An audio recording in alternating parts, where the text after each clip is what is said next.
103.5 FM investigation reveals that civil servants in the fire brigade approach are in haste to generate their taxpayers' identification number to meet the deadline. Meanwhile, part of the requirement for verification is the TIN alongside the IPPIS number and salary account number.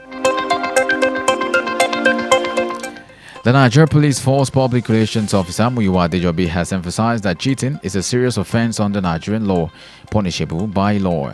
Referring to Section 421 of the Criminal Code Act, Adejobi posted on his X account that anyone using deceitful means to obtain stolen goods or induce others to deliver money or goods under false pretense is guilty of misdemeanor, liable to imprisonment for 2 years.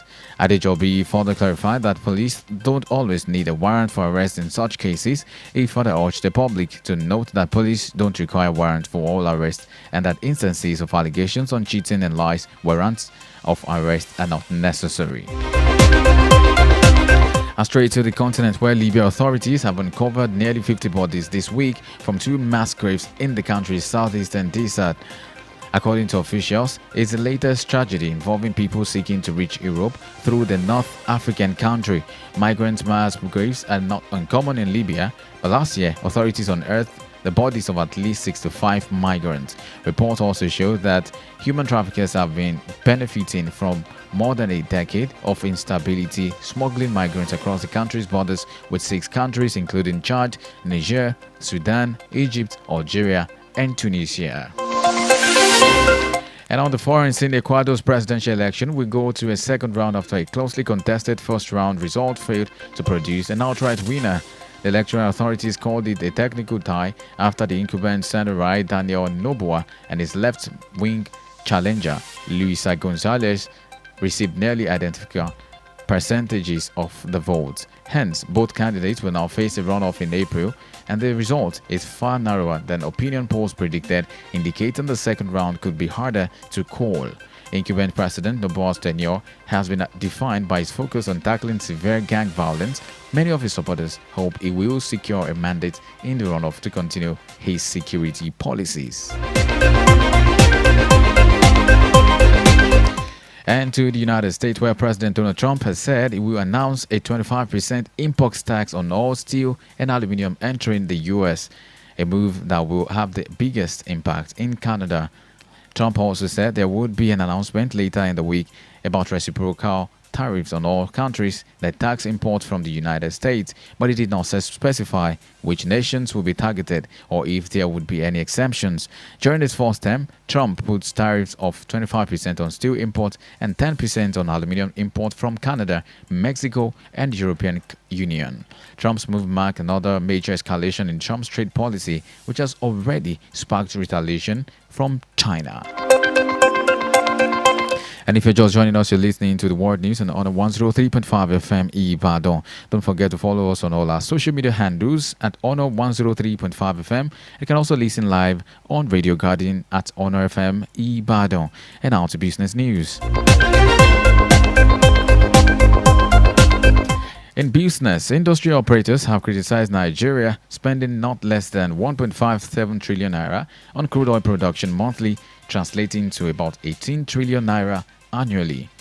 Data collected from different sources, including the Nigerian Upstream Petroleum Regulatory Commission, indicated that the minimum any oil producer spends in extracting a barrel of crude oil in Nigeria is about $25. The country's average crude production stands at 1.4 million barrels per day, which means about $35 million is spent daily to produce crude oil. According to reports, such high costs will impact the country's gains from crude sales significantly. And in entertainment, American rapper Kanye West has raised an alarm that some people are trying to kill his children to silence him. He revealed this in an X post where he cried out over the threat he's been receiving against his children. The rapper and businessman, who has been very vocal on social media in the past few days, suggested his recent comments may have ruffled some feathers, hence the ploy to use the threat against his children to silence him. Kanye has 4 children: North, Saint, Chicago, and Tom, with his ex-wife Kim Kardashian. It is still unknown which of Kanye's recent remarks drew the ire of the people who threatened the rapper. And finally in sport, the 11 home-based players invited for the Tigers' next phase of the 2025 FIFA AfroBasket qualifiers will open Nigeria's camp in Abuja on Monday today, with their foreign counterparts scheduled to join them later. The MBBF on Sunday released a preliminary 24-man roster for the third phase of the qualifier set to take place in Tripoli, Libya from February 17 to 24. According to the MBBF, the preparation will be conducted in two phases, with home-based players expected to return and report to camp at Bentley at a particular hotel in Abuja on Monday, February 10 for the first phase, which will run until February 16. The Tigers will once again be led by head coach Abdurrahman Mohammed, who guided the team in the first window. And that's about it, but before we go, here's a recap of the major stories. On the national scene, we brought you a report that federal government set to meet education stakeholders on the proposed extension of basic education pattern. Likewise, we brought report that federal civil servants get February 17 deadline for identity verification. Also, we reported that Nigeria police declares cheating, telling lies as criminal offense that attracts 2 years in jail. In the continent, we brought you a report that Libya uncovers 50 migrant bodies in mass graves. Also, on the foreign scene, we reported that the Ecuador election ends in a tie, prompting runoff. And also, United States President Donald Trump to announce new import tax tariffs.